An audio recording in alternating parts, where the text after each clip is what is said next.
Hello everybody, Michael here for Tactica Imperialis with another Warhammer Fantasy Battles Tactics video.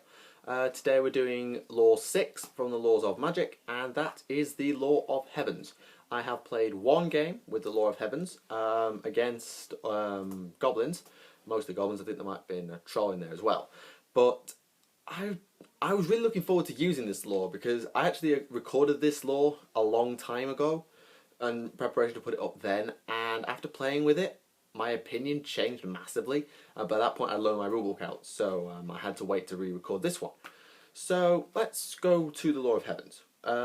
It is described as manipulating the forces of the sky, harnessing destructive weather, or drawing on the predictive power of astrology to alter probabilities, particularly effective against flying enemies. So it sort of combines weather powers with astrology power. So you've got outright attack based on the elements such as lightning, wind, fire, whatever, and you've got powers that allow for probability things, so rerolls pretty much. And it also said it was effective against flying enemies, and this is in the law attribute. Spells from the Law of Heavens manipulate the east of the skies. When a spell from the Law of Heavens targets an enemy flying unit or a model with the fly special rule, I'm not sure what the difference is between a flying unit and a model with fly, because I sort of class the two as synonymous. If someone wants to clarify that, I'm happy to listen.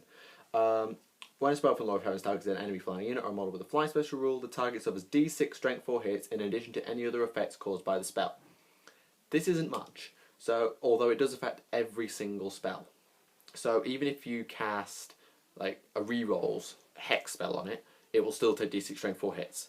Or if you go for an all-round smack it in the face with a bolt of lightning, it takes D6 strength 4 hits as well as whatever the damage is from the spell. So it has its uses, but it's very, very constrictive. Even more so than the Law of Light, its law attribute against undead and demons. So the signature spell is Ice Shard Blizzard. It's a 7+ cast, range 24, and it's a hex. Target is -1 modifier to all to hit rolls, so shooting and melee, and to leadership until the start of the next magic phase. Shots that don't use BS, such as cannons or fire throwers, stone throwers, whatever, must roll 4+ on a d6 before firing, or the shot is lost. Could choose to extend the range to 48 if you do, casting value 10+. Nothing special. It's useful, particularly against gunline shooting armies or all-round armies. I think this is the best against all-rounders because it reduces their melee and their shooting. So, of course, this means that because it's through to your next magic phase, if you cast it in your turn, and then they're either going to be hitting you or -1 in the shooting or in the melee, it won't affect both phases, pretty much. There's a very rare circumstance where it would affect both phases, as in maybe if it wiped a unit out and then went on to shoot, is the only time it would affect both phases. -1 leadership is also handy if you intend to break that unit, and half the time you're actually stopping stone throwers and cannons, and those shots can be quite terrifying, believe me. Spell 1, Harmonic Convergence.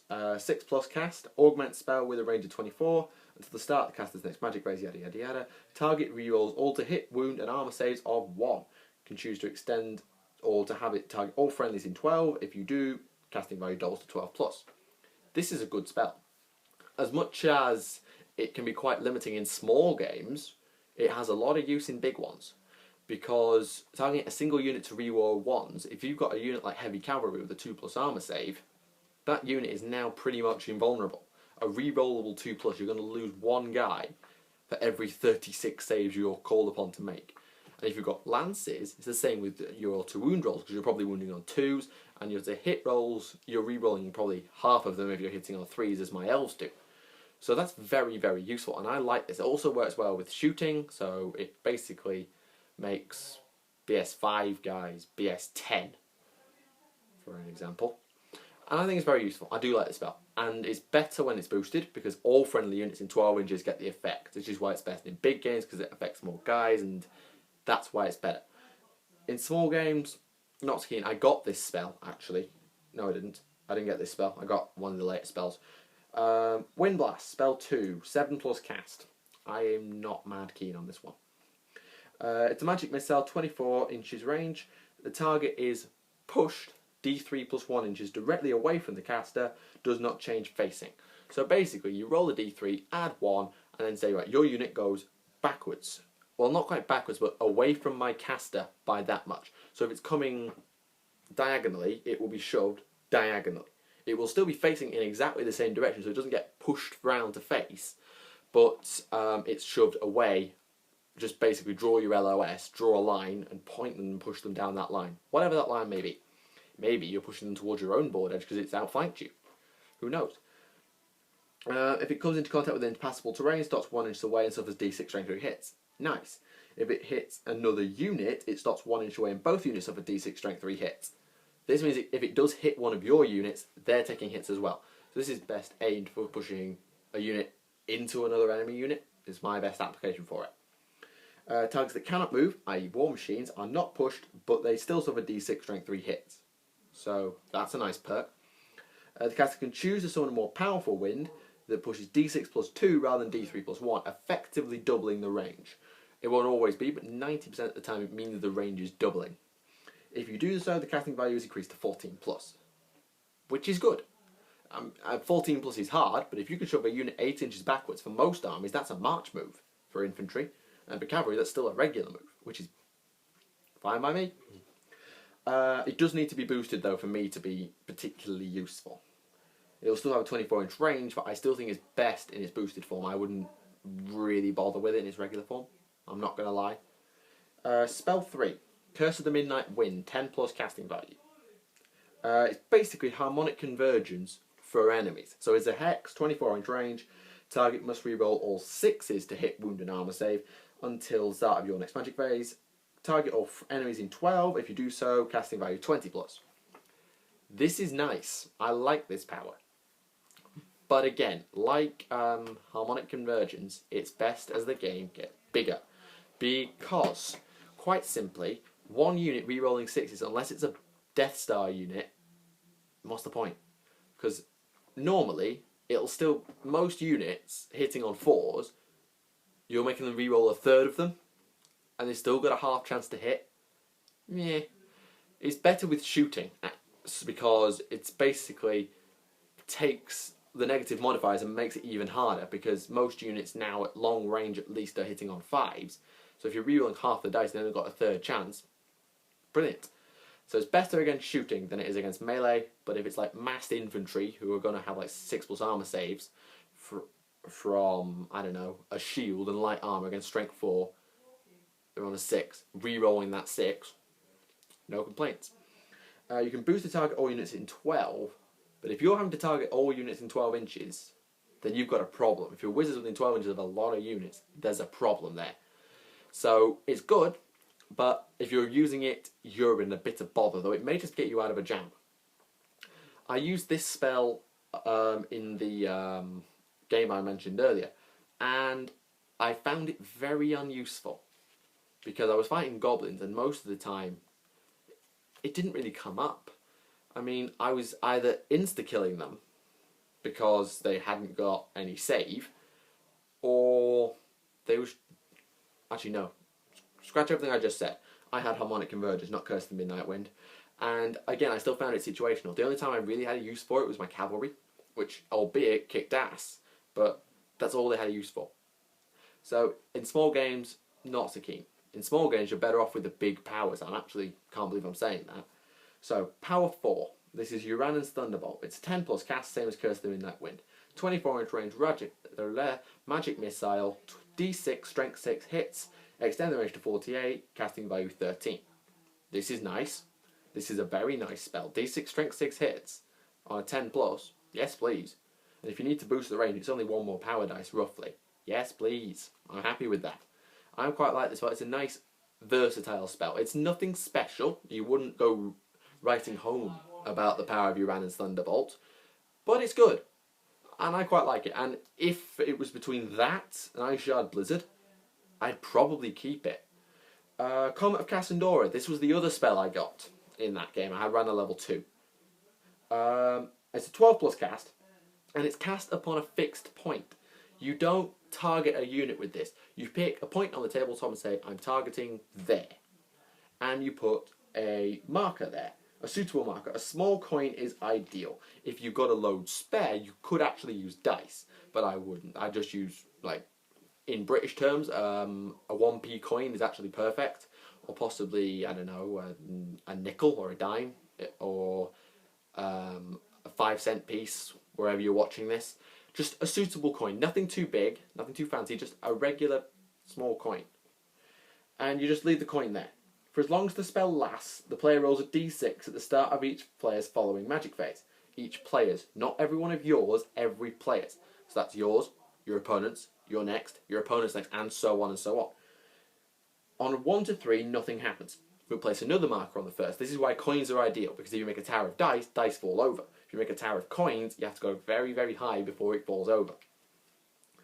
On a score of 4 to 6, the comet lands. So the markers are effectively moved, but leave them where they are. All units from either side within 2d6 inches are struck, so be careful where you aim this. Because if you aim this too close to your lines because you expect to be charged, your units are going to get hit by it, which is problematic. Each unit struck takes 2d6 hits plus 1 for each marker. So you roll 2d6. I'm guessing you roll separately for each unit. I'm not sure. We rolled it separately for each unit, but I can understand why you may do the same roll for everybody. It's up to you how you work that one. I prefer every single unit individually. And you add 1 for every marker. So if it lands immediately, you've got 1, so you add 1 hit. If it landed in your next magic phase, there will be 2 markers, so 2d6 plus 2. If it lands in your third magic phase, there will be 4 markers on it, and so on, up until it lands, basically. At a strength equal to 4 plus the number of markers on the comet. So if it lands immediately, it's strength 5. If it lands in your next magic phase, it's strength 6. And so on. Up until strength 10, at which point there's no such thing as strength D in fantasy. Which would be hilarious if there was. Once cast, the comet cannot be dispelled. So it's not a remains in play. Once it's off, it's off. You can't just basically cancel out the summoning of a mighty meteor to come crashing into the battlefield. You can't do it, which is why it's not remains in play. You can choose to cast this spell so that the comet starts with 2 counters rather than 1, and 2 counters are added each time it fails to land, basically meaning it's going to cause a metric crap ton of damage when it lands. If you do, casting value is 24, so don't boost it, unless you really feel confident that you'll get it off with a load of power dice and you've got some miscast mitigation. Don't even bother. Because you'll still, I mean, the way ours turned out, ours didn't land for like 5 magic phases, so it came down at strength 9. It took out a spear chucker, half a regiment of Night Goblin archers, it killed the remnants of my unit of spearmen. Thankfully it was just out of range of my dwindling silver helms. Phew, I got away with one on that one. But the fact that it took so long to land meant that there were very few units left in range. When I started, it was going to cover half his army. But by that time, most of his army had run off. Either to get killed or to kill stuff or just go across the battlefield or whatever. So my advice with Comet of Cassandora is you place it just outside your opponent's deployment zone. Don't put it in the deployment zone, because then you're negating the entire back end of the board and the 2d6 radius. Pointless. And it gives your opponent an incentive to come towards you. If you put it just outside the deployment zone, but still in range of his war machines, or in theoretical range of his war machines, 1, if it lands immediately, a lot of their units are in trouble. 2, if it doesn't land immediately, your opponent may just take the gamble that it's going to land next turn and just do a nice little avoidance, and you can play a nice deterrent. So I think just outside the opponent's deployment zone. Alternatively, you put it smack bang in the middle of the board. This does the same effect, but on both sides. It's area denial. Nobody will want to go there in case they get smacked by a strength 6 comet to the face, causing like a bazillion hits if they're unlucky. So, yeah, your opponent's deployment zone is slightly too far, but make sure you target units that are slow. War machines are a great example, but don't bother putting it anywhere near cavalry, because cavalry can run off. But near war machines, this is a brilliant place to put it, because they can't really run away, so boom, meteorite, dead. That's the idea. Don't aim at your deployment zone whatever you do, don't aim at your deployment zone. If you do that just because you think you're going to get charged, your opponent will just be laughing themselves to death, pretty much. Spell 6, Chain Lightning. 15 plus, and it cannot be boosted. It's a direct damage, 24-inch range, D6 strength 6 hits. It's Uranus Thunderbolt, but a bit more than Uranus Thunderbolt, because Uranus Thunderbolt causes D6 strength 6 hits. Done. Chain Lightning, as it might suggest, can jump. It jumps on a 3+ to an enemy within 6 inches of the initial target, which covers D6 strength 6 hits, meaning they get hit by Uranus Thunderbolt. And you basically keep doing this until you don't roll a 3+, or there are no more units in range. A unit can only be hit by Chain Lightning once per phase, so you can't just do ping pong between 2 deadly units. Sorry, no, it'll have to go ding ding ding ding ding ding ding ding, and when it runs out of targets, spell over. Although in a nice early game, there will be a pretty cramped battle line, you'll be able to get the jump off. Although you're more likely to not actually roll the 3+. If you don't roll the first 3+, you basically wasted your time, because it's just Uranus Thunderbolt and you've rolled probably 2 more power dice for nothing. However, if you get a nice long line of jumps and it damages 4 or 5 units, you're laughing. So this one's a bit of a calculated risk. 2/3 of the time, it's worth it. That other third of the time, it's just going to be Uranus Thunderbolt. But it's a risk worth taking. So, that concludes the spells. What about using it? Well, the Lore attribute is near redundant. Generally, you won't be using it unless you're using something like Curse of the Midnight Wind, possibly Wind Blast, just to force that flying unit back a few inches. Then it's got a use. But it's very situational and near redundant. Signature spell. Nice, like it. -1s is good. Better against shooting than melee. And -1 leadership could be quite useful, particularly if you're going into a battle where you cause fear or terror. And it's good for shutting down war machines. That's probably its secondary use is war machine shutdowns. Harmonic Convergence, Curse the Midnight Wind. Better as the game gets bigger. Wind Blast, probably best in smaller games, because when you get to big games you get fast moving units more commonly, so you're better just shoving back. Although I still think you need to boost to make it work. Uranus Thunderbolt, nice and generic, it works. I might swap it depending on what I was up against. Like if I was facing a war machine heavy army, I'd probably swap it. If I was facing an infantry heavy army that was designed for melee, I wouldn't bother. Comet of Cassandra, see everything I've already said. Be careful where you aim it. There's probably no need to boost it unless you really think it's going to land immediately. That's your call. At which point it'll be causing 2d6 plus 2 strength 6 hits on anything in range. So if you need it quickly, boost, fine. Otherwise you may as well just leave it and aim towards your opponent's deployment zone, but maybe not in it. Chain Lightning, don't bother getting rid of it. The amount of damage this could potentially cause is brilliant. It's not the most powerful spell 6, but it's a good spell 6. In terms of swapping, I would probably swap Wind Blast 90% of the time. Swap Uranus Thunderbolt if I was facing a lot of war machines. And I might swap the Harmonic Convergence and Curse of the Midnight Wind, but that I don't know. From the game experience, the Lore of Heavens, in small games at least, is nothing amazing. In big games, I bet it'll be absolute carnage, particularly with spells like Chain Lightning and the boosted Harmonic Convergence could be deadly.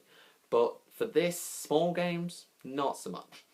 So, I hope you enjoyed the video. Sorry it's dragged on for like 19 minutes if you're still here. Leave a like if you enjoyed the video, and leave any comments below. If anyone could distinguish for me what the difference between a flying unit and a unit with fly is, I would be very appreciative. So, thank you for watching. My name is Michael, and I will see you again.